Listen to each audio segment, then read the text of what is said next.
విషయమంతా చాలా సులభంగా ఉంది. ఇలా కూర్చునేదానికి ఒక 3 రోజులు ప్రయత్నం చేస్తే, సాధన చేస్తే వస్తుంది. దానికి ఏమైనా డబ్బులు కట్టాలా మీరు? లేదు కదా, డబ్బులు కట్టాల్సిన అవసరం లేదు. ఎలా నీళ్లు తాగాలని చెప్తారు, అలా నీళ్లు తాగండి. ఇంకా ఈ ధాన్యాల మీకు విత్తనాలు ఇస్తాము, 2 నెలల్లో అండు కొర్రలు పండుతాయి, 3 నెలల్లో కొర్రలు పండుతాయి. మీరే పండించుకోండి, మీరే తినండి. ఎవరికి ఒక్క పైసా ఖర్చు అవసరం లేదు. 4 వానలు వస్తే పండుతాయి. 4 వానలు ఇంకా దేవుడు ఇస్తున్నాడు మనకి. సో ఎవ్వరు ఒక్క పైసా మీకు ఇవ్వాల్సిన పని లేదు.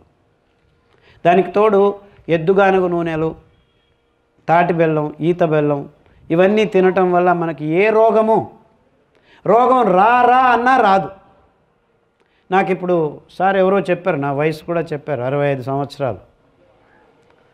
కరోనా, రోజు 100 మంది కరోనా పేషెంట్లు మా ఇంట్లోనే ఉండేవాళ్ళు. అంతే, ఇంకా చచ్చిపోతారని అంబులెన్స్ లోపలికి వెళ్ళి బాగు చేసుకున్నాను. ఇంతవరకు ఒక్కరోజు శానిటైజర్ వాడలేదు, ఒక్కరోజు కూడా మూతి మీద ముసుగు వేసుకోలేదు. మన దేహంలో ఉత్పాదన అయ్యే ఇంగాల ఆమ్లం, కార్బన్ డైఆక్సైడ్ ఆ రోజుకు ఆ రోజు, ఆ క్షణానికి క్షణం ముక్కులోంచి బయటికి రావాలి. వీళ్ళే ముక్కు మూసుకో అంటున్నారు. ముక్కు మూసుకుంటే రోగం ఎక్కువవుతుంది. కార్బన్ డైఆక్సైడ్ బయటికి పోవాలి, అది విషవాయువు. అలాగే అనేక రకాలైన విషాలు మన దేహంలో ఉత్పాదన అవుతాయి. ఆ విషవాయువుల్ని, విష పదార్థాలని బయటికి కావాలంటే మన సిరిధాన్యాల్లో ఉన్న పీచు పదార్థమే, ఇంకేదీ లేదు ప్రపంచంలో. అంటే రోగం బయలుదేరక ముందే దాన్ని నాశనం చేసే గుణం ఈ 5 ధాన్యాల్లో ఉంది. అందుకే ఈ ధాన్యాల్ని ఆరోగ్య ప్రదాతలు అన్నాం. వేరే ధాన్యాలు శక్తిని ఇవ్వచ్చు మీకు, కానీ రోగాన్ని తయారు చేస్తాయి అవి శక్తి ఇస్తూ. ఆ రోగాన్ని తయారు కానికుండా మూలంలోనే కారకాలనే నాశనం చేసే గుణం ఈ అద్భుతమైన ఆరోగ్య ప్రదాత ధాన్యాల్లో ఉంది. న్యూట్రిషన్ కాదు, పౌష్టికాంశాలు కాదు, రోగాన్ని ఉత్పాదన చేయకుండా చేసే హీలింగ్ గ్రెయిన్స్ అంటారు దీన్ని. It is not just nutritional, they are healing grains. అంటే ఆ ఆరోగ్యాన్ని ప్రసాదించే అద్భుతమైన ధాన్యాలు ఈ 5 ధాన్యాలే. అరికలు, సామలు, కొర్రలు, అండుకొర్రలు, ఊదలు.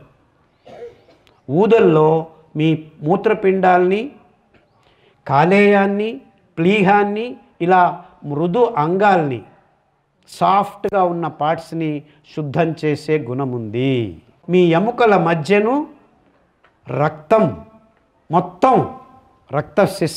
మొత్తం వ్యవస్థను అన్నిటినీ ఆ రోజుకు ఆ రోజు శుద్ధం చేస్తుంది అరికల్లో ఉన్న పీచు పదార్థం. అలాగే కొర్రల్లో ఉన్న పీచు పదార్థం మీ శ్వాసకోశాల్ని, నరనాడుల్ని శుద్ధం చేస్తుంది. అలాగే అండుకొర్రలు మీ నోటి నుంచి గుదద్వారం వరకు ఉన్న అన్ని అంగాల్ని, పెద్ద పేగుల్ని, చిన్న పేగుల్ని, కాలేయాన్ని, పొట్టని, మొత్తం నోటి నుంచి మొదలయ్యి గుదద్వారం వరకు ఉన్న ప్రతి అంగాన్ని, అంగంలో తయారవుతున్న ప్రతి కల్మషాన్ని ఆ రోజుకు ఆ రోజు పీల్చి ఆ పీచు పదార్థం రక్తంలో కరిగి బయటికి పడేస్తాం. ఎంత అద్భుతం!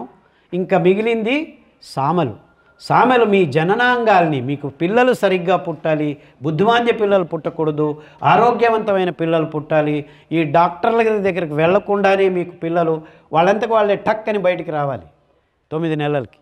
అలాంటి అద్భుతమైన ఆరోగ్యాన్ని ఇవ్వాలంటే మీరు సామెలు తినాలి. ఆ సామెల్లో ఉన్న పీచు పదార్థం అంటే ఆడవాళ్ళకి దేవుడిచ్చిన అద్భుతమైన వరం ఇది. అంటే మగవాళ్ళకు కూడాను ఇది వరం, కానీ వాళ్ళకి తెలియదు. వాళ్ళ స్పర్మ్స్, వీర్య కణాలు నాశనం అవుతున్నదే సామె బియ్యం తినకపోవటం వల్ల. వేరే అంగాల్ని నాశనం చేసుకుంటూ వీర్య కణాలు ఇప్పుడు తగ్గిపోయాయి. ప్రపంచంలో 150 మిలియన్ ఉండాల్సింది ప్రతి మగవాడి వీర్య కణాలు, ఇప్పుడు 20 మిలియన్కి వచ్చేసింది. అందుకే బుద్ధిమాంద్య పిల్లలు పుడుతున్నారు. అంటే బుద్ధిమాంద్య పిల్లలు పుడితే కారణం ఇంతే, మగవాడి వీర్య కణాలు ఆరోగ్యాన్ని కోల్పోయాయి అని అర్థం. దానికి వేరే కారణాలు తోడవుతున్నాయి ఈ మధ్య, విషపూరిత వాయువులు ఇవి అవి అని. కానీ మూల కారణం వీర్య కణాల ఆరోగ్యం చెడిపోవటం వల్ల ప్రపంచంలో బుద్ధిమాంద్య పిల్లలు ఎక్కువగా పుడుతున్నారు. అద్భుతమైన ధాన్యాల గుణతత్వాన్ని ఆధారంగా వైజ్ఞానికంగా ఈ పట్టీని తయారు చేశాము. ఆ పట్టీని గురించి మీకు వివరంగా వచ్చే 3 నెలల్లో ప్రతి అంశాన్ని క్షుణ్ణంగా వివరిస్తూ మిమ్మల్ని అదే చెప్పాను కదా, చిన్న పిల్లవాడికి చిటికని వేలు ఇచ్చి నడక నేర్పించినట్టు మీ అందరికీ విషయాల్ని పంచుకుంటారు డాక్టర్ శ్రీధర్ గారు. అందులో మా అమ్మాయి తోడవుతుంది. అందరూ సహకరించండి. ఆరోగ్యానికి నిర్మించిన ఈ అద్భుతమైన రహదారిలో మీ ప్రయాణాన్ని, మీ ప్రస్థానాన్ని రేపటి నుంచి మొదలు పెడతారని ఆశిస్తూ నాకు ఎంతో సంతోషంగా ఉంది. మన పల్లెల్ని మనం బాగు చేసుకోవాలి, వేరే వాళ్ళు వచ్చి ఎవరు బాగు చేయరు. ఈ డాక్టర్లు అందరూ డబ్బుల మోదులో పడిపోయారు. దీనికి ఆరోగ్యానికి డబ్బుకు సంబంధం లేదు, డబ్బులు అవసరం లేదు.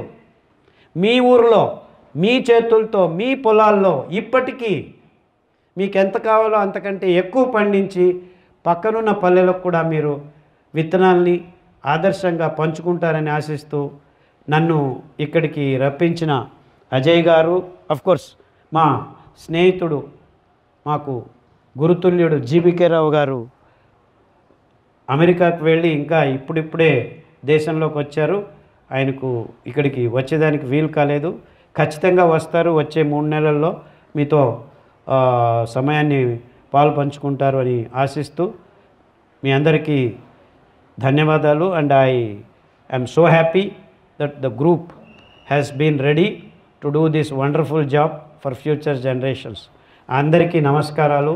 అందరూ ఆరోగ్యంగా ఉండాలని కోరుతూ నాకు సెలవు ఇప్పించండి.